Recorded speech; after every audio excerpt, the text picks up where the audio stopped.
सकते, और उसके बाद टेक्निकल्स भी आपको देखने होंगे। तो उसके लिए टेक्निकल चार्ट पैटर्न अभी कुछ देर बाद हम लोग देखेंगे, क्या ऐसा पॉसिबल है। और उससे पहले हम इसके फंडामेंटल्स पर देखते हैं, क्योंकि फंडामेंटल्स के सपोर्ट के बिना टेक्निकल्स तो कोई काम का नहीं है। और अगर आपकी आज्ञा हो तो मैं स्टार्ट करूं फंडामेंटल एनालिसिस किसका, आवास फाइनेंसियर्स का। ठीक है, तो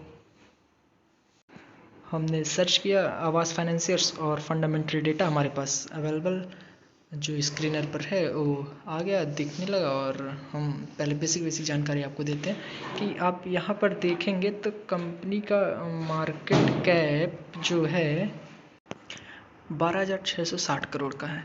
तो आप मिड कैप कंपनी इसको बोल सकते हैं। और अभी जैसे आप जानते हैं कि निफ्टी ने भी ऑल टाइम हाई पर अपने ट्रेड कर रहा है, प्लस मिड कैप भी अपने हाई पर ट्रेड कर रहा है, स्मॉल कैप भी अपने हाई पर ट्रेड कर रहा है। तो इस समय ऐसे स्टॉक में ट्रेड लेना क्या सही होगा, तो अभी इस पर भी डिस्कस कर लेंगे हम लोग।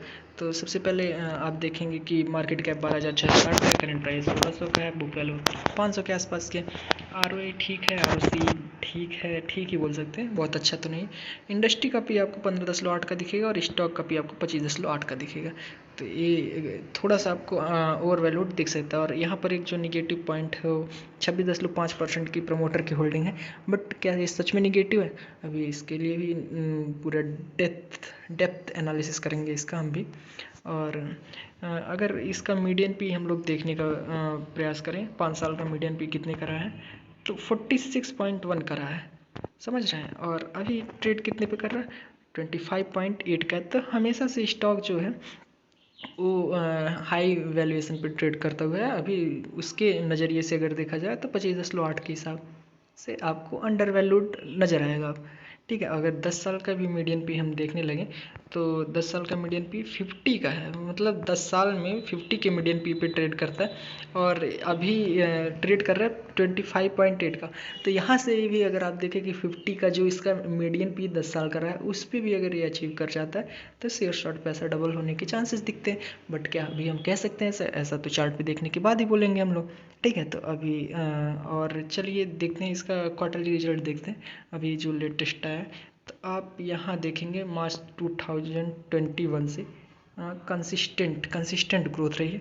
और लास्ट ईयर का जो सेम क्वार्टर था 450 का था, और अब की बार का जो क्वार्टर है 546 का है। तो अच्छा क्वार्टर है। और लास्ट क्वार्टर से भी अच्छा जो है ग्रोथ आपको देखने को मिल रहा है। ठीक है, और अगर बात करें हम लोग नेट प्रॉफिट की, ये दो चीज़ मेन होता है देखने के लिए, और कुछ बहुत खास फ़र्क नहीं पड़ता। अपना सेल्स बढ़ रहा है कि नहीं, अपना प्रॉफिट बढ़ रहा है कि नहीं, बस यही मायने रखता है। तो इसमें भी अगर आप देखेंगे तो लास्ट ईयर का सेम क्वार्टर 127 का था, और अब की बार का 143 का है। और लास्ट क्वार्टर से भी ग्रोथ आपको दिखेगी यहाँ पर। ठीक है, और EPS में भी देखिए, जब नेट प्रॉफिट में ग्रोथ हुआ तो EPS में भी ग्रोथ आपको देखने को मिल जाएगी। ठीक है, और ईयरली PNL को एक बार चेक करते हैं हम लोग। मार्च 2013 में आप देखेंगे, मतलब क्या है, 18 करोड़ का जो सेल्स करके ला रही थी, वो अभी मार्च 2024 में 2018 करोड़ का सेल्स करके ला रही, मतलब ऑसम ग्रोथ बोली जाएगी इसको। और इसमें अगर आप देखेंगे लास्ट ईयर से भी ग्रोथ हुई है, मतलब हर एक साल आप देखेंगे तो ग्रोथ होती हुई आपको नज़र आएगी। तो फंडामेंटल में ये जो है सेल्स बढ़ना, ये बहुत ही अच्छी बात होती है, तो जो कि इसमें है। और अभी नेट प्रॉफिट ऐसा थोड़ी ना कि सेल्स लेके आ रहे हैं तो घर से बेच के पैसा उसके बाद सेल्स जनरेट कर रहे हैं। इन्होंने अपना नेट प्रॉफिट भी देखिए अब 2 करोड़ से कहीं 491 करोड़, मतलब लगभग 250 गुना, यही होगा ना, हाँ 250 गुना, 2 का 250 गुना 500, हाँ ठीक है, 2 का 250 गुना, मतलब 500 करोड़ का सेल्स प्रॉफिट लेकर आ रहे हैं सिर्फ 10 सालों में। तो आप समझ सकते हैं इसमें ग्रोथ कितनी है। लास्ट ईयर 430 था, आपकी बार 491 हो गया, उससे पहले 357 था, मतलब गजब। आप देखेंगे तो एकदम गजब का जो इसका सेल्स और प्रॉफिट है। ठीक है, और जो आप 10 साल का मीडियन पी देखें 50 का है, अभी करंट का पी देखेंगे 25 का है। तो अच्छा दिख रहा है वैल्यूएशन के हिसाब से, इसमें कुछ कहा नहीं जा सकता, संशय वाली बात नहीं है। और शेयर होल्डिंग पैटर्न हमने देखा था कि अभी जो है वो हाँ, शेयर होल्डिंग पैटर्न आप देखेंगे तो यहाँ पर प्रमोटर का जो शेयर होल्डिंग है वो अब की क्वार्टर में आपको घटा हुआ नज़र आ रहा होगा कि लगभग 39% का जो लास्ट क्वार्टर में था, अब की बार 27% रहेगा। बट कहाँ गया उनका जो स्टेक था वो देखिए आप, FIIs ने 2% से अपनी होल्डिंग बढ़ा ली, और DIIs का यहाँ काफ़ी ज़्यादा इंटरेस्ट आपको दिखेगा। 9% DIIs ने स्टेक अपना बढ़ा लिया, और पब्लिक के पास केवल कितना गया, 1%। मीन्स अगर 14% को निकाल दिया जाए जो पब्लिक के पास है, तो लगभग 86% कंपनी का कौन ओन कर रहा है, बड़े प्लेयर, बड़े इन्वेस्टर। तो ये एक अच्छा साइन है। तो ये फंडामेंटल डेटा जो बोल रहा है इसके हिसाब से तो अच्छा है, इसमें कोई दो राय नहीं है। प्रॉफिट भी है, सेल्स भी है, और शेयर होल्डिंग पैटर्न भी अच्छा है, और एवरेज मीडियन पी से भी कम के पी पे ट्रेड कर रहा है। अब चार्ट पे डिस्कस करते हैं, क्या सच में पैसा हमारा डबल हो जाएगा इसमें? तो ले जस्ट 1 मिनट, मैं चार्ट ओपन कर लूँ। Okay wait. यस, अभी हमारे पास जो आवाज़ फाइनेंसियर्स का चार्ट जो है ओपन है, अभी मंथली चार्ट मैंने ओपन करके रखा है। तो इसमें आपको एक बार मैं दिखा दूँ, बेसिक समझ दे दूँ कि कंपनी लिस्ट कब हुई थी। लिस्ट हुई थी अक्टूबर 2018 में, और जब से कंपनी लिस्ट हुई तब से उसने एक तुरंत रैली देना शुरू किया, और गया कितने के लेवल पे, 2028 मैंने लेवल मार्क करके रखा आपके सुविधा के लिए, जिससे आपका टाइम बच सके। 2028 के लेवल का जो है तो उससे ज़्यादा हाई बनाया था इसने हाई 2101 का, ठीक है, 2101 का बनाया था। बट मैंने जो मुझे अच्छा रेजिस्टेंस लगता है, जो मुझे समझ में आ रहा है, वो है 2028-2030 का लेवल। उस लेवल तक इसने एक शानदार रैली दी, ठीक है। यहाँ से यहाँ तक एक रैली आई, उसके बाद एक करेक्शन आता है। जाहिर सी बात है, जब इतना रैली आएगा तो फिर एक करेक्शन आना बनता है, ठीक है। यहाँ से उसके बाद फिर से एक फर्दर यहाँ पर रैली आई, और उसके बाद कुछ समय तक यहाँ पर स्टॉक कंसोलिडेट किया, ठीक है। आप देख सकते हैं किस लेवल के लिए, 2645 के लेवल के लिए। 2645 के लेवल के बाद यहाँ उसने उसको ब्रेक किया, और इसी लेवल को बार बार सपोर्ट लिया, और फिर वहाँ से अपना जो लाइफ टाइम हाई बनाया उसने 3340 का बनाया। तो अगर अभी टॉप से हम देखने लगे कि स्टॉक कितना डाउन है, तो आप देखेंगे कि 52% स्टॉक टॉप से डाउन है। क्यों? क्योंकि अभी करंट प्राइस लगभग 1600 का, 1599 का। अगर मैं कहता हूँ एक जनरल से बेसिक से अंडरस्टैंडिंग लेके चलते हैं कि यहाँ से स्टॉक अपने लाइफ टाइम हाई पे चल गया, ठीक है। अगर लाइफ टाइम हाई पे जाता है तो 108% का गेन आपको नज़र आता है। अब लाइफ टाइम हाई तक जाने में क्या इसको कोई समस्या है, कोई फंडामेंटल इशू है? तो अभी हमने फंडामेंटल डेटा देखा, कोई इशू नहीं। इसका सेल्स भी बढ़ रहा है, इसका नेट प्रॉफिट भी बढ़ रहा है, और इसकी प्रमोटर होल्डिंग भले ही कम हुई, लेकिन माल कौन उठा रहा है, DIIs उठा रहे हैं। तो कुछ तो उनको समझ में आ रहा होगा। और अगर अच्छा खासा अमाउंट यहाँ पर DIIs का लगा हुआ है, 86% लगभग स्ट्रॉन्ग हैंड का है, तो यहाँ पर चांसेस पूरे हैं कि अपना लाइफ टाइम हाई स्टॉक जो है वो अचीव करेगा ही करेगा। ये हाई कब इसने बनाया था, 1 फरवरी 2022। तो क्या 2022 के बाद से जो इसने लगातार कंटिन्यूस जो इसमें फॉल आया है, आप देखेंगे अभी तक का, तो लगभग 2 साल हो गया, 2 साल से कंटिन्यूस फॉल में है। तो क्या तब से इसका नेट प्रॉफिट नहीं इंक्रीज हुआ है, क्या इसका सेल्स नहीं इंक्रीज हुआ है?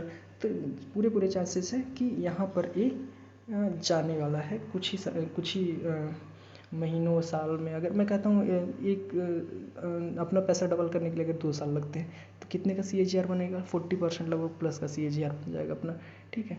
और 40% CAGR मीन्स आप समझ रहे हैं कि रेयरेस्ट ऑफ रेयरेस्ट कोई है जो जनरेट कर पाता है। और अगर आप 40% CAGR जनरेट करते हैं means you are a awesome trader, ठीक है। और प्राइस वाइज आप देखेंगे कि इसने अपना लगभग 52% अभी तक डाउन हो गया। डाउन इसने कितना आया था टॉप बनाने के बाद, 60% तक डाउन हो गया था, ठीक है। उसके बाद अब ये धीरे धीरे यहाँ से आपको दिख रहा होगा कि कंसोलिडेशन के बाद यहाँ ऐसे कर रहा है। इसके लिए एक इम्पॉर्टेंट लेवल जो रहेगा, जो मैंने ड्रॉ करके रखा है, 1800 का लेवल है। 1800 का लेवल जो है उस पर एक रेजिस्टेंस इसने फेस किया है। आप देखेंगे मल्टीपल टाइम यहाँ पर रेजिस्टेंस फेस किया, यहाँ पर रेजिस्टेंस फेस किया है, और यहाँ पर यही सपोर्ट था। और यहाँ पर भी इसी लेवल पे सपोर्ट था। तो एक रेजिस्टेंस लेवल का काम करेगा, वो 1800 का लेवल रहेगा। तो यहाँ से फर्दर 1800 का लेवल अगर ब्रेक हो जाता है आप देखेंगे, तो उसके बाद एक फर्दर जो रेजिस्टेंस मैंने 2028 का आपको पहले बताया था, तो उस रेंज में ये स्टॉक आपको जाता हुआ नज़र आ सकता है। पहले कुछ समय यहाँ से इसमें जाए, फिर हो सकता है इसमें जाए, फिर यहाँ से ब्रेक करके ऊपर की ओर जाए। तो उसके बाद इसकी जो चांसेस हैं वो फिर 2645 एक इम्पॉर्टेंट रेजिस्टेंस का लेवल काम करेगा, और 2645 के बाद 3340 का लेवल अचीव होता हुआ दिख रहा है, क्योंकि फंडामेंटली कोई इशू नहीं है और टेक्निकली बहुत डाउन है, टाइम कंसोलिडेट कर रहा है इतने समय से। तो मैक्सिमम चांसेस है कि यहाँ से ऊपर की ओर जाए। अगर हम लोग एक बार वीकली चार्ट ओपन करें तो यहाँ पर आप देखेंगे कि वीकली में भी सेम सिनेरियो है। 1800 का लेवल एक इम्पॉर्टेंट लेवल यहाँ पर देखेंगे कि आप बना हुआ था, ठीक है। और यहाँ पर आप देखेंगे 1800 का लेवल एक इम्पॉर्टेंट लेवल बना हुआ है। उसके बाद आप देखेंगे कि एक जो मैंने 2028 का लेवल मार्क करके रखा हुआ भी एक इम्पॉर्टेंट लेवल बना हुआ है, यहाँ पर आप देखेंगे मल्टीपल टाइम्स के लिए, ठीक है। तो इसलिए 1800 या 2000 तो बेयर मिनिमम यहाँ तक जाना ही चाहिए। अगर मान लीजिए 1800 या 2000 तक जाता है तो कितने परसेंट का गेन होता है? 1800 तक जाता है 14-15% का गेन होगा, 2000 तक जाएगा 27% का गेन होगा, और अगर 2600 जाता है तो लगभग 65% का गेन हमको नज़र आता है। तो इसके लिए अगर हमको 1 साल लगता है तो कोई बुरी बात तो है नहीं। इतना ज़्यादा रिटर्न जनरेट करने के लिए अगर 1 साल लग जाता है तो यही था। अगर डेली भी कन्वर्ट करके आप देखेंगे तो डेली भी आपके सामने मैं लगा दूँ, इसमें भी आप देखेंगे सेम लेवल जो मैंने ड्रा किया है, इसको मैंने बहुत एनालिसिस करने के बाद डिसाइड किया इन सब लेवल को। तो वो लेवल इंपॉर्टेंट रहने वाले हैं, 1800 का लेवल, 2030 का लेवल, 2645 का लेवल, ठीक है। और उसके बाद 2645 के बाद एक लेवल ये भी इंपॉर्टेंट रहेगा जो 3000 का लेवल है, ठीक है। उसके बाद 3400 का लेवल आपको नज़र आएगा। और जब मार्केट ने उसको उस समय वैल्यूएशन दिया था फरवरी 2022 में, तो अभी तो उससे बहुत ज़्यादा इंक्रीज हुआ। तो उसके बाद ये तो मैं अपने लाइफ टाइम हाई तक पहुँचने की बात कर रहा हूँ, उससे ऊपर भी अगर स्टॉक गया तो आप समझ रहे हैं मल्टीपैगर होने के लिए ऐसे बुरे समय में ख़रीदना ज़रूरी होता है। जब कंपनी का बुरा समय चल रहा, जब पहुंच जाएगा वहां तक तो उसके बाद तो सभी बताएंगे कि ये स्टॉक इतने का था, इतना पहुंच गया, इस समय लिया होता तो क्या हो जाता। वैसे मैंने इसको पहले ही अपने ट्विटर हैंडल पर शेयर किया था जब 1300 कुछ के आसपास चल रहा था, 1320 उसके आसपास आई थिंक चल रहा था। बहुत पहले मैंने मतलब शेयर किया था, अगर आप ट्विटर पर फॉलो करते हैं तो आप जानते होंगे। तो मैंने शेयर किया था, तब से अगर देखा जाए तो 20% की रैली आ चुकी जब से मैंने शेयर किया था। तो यही आपके साथ मैंने सोचा यूट्यूब पर भी शेयर किया जाए, तो मैंने शेयर कर दिया। थैंक यू, धन्यवाद। आपकी इच्छा आप जाने।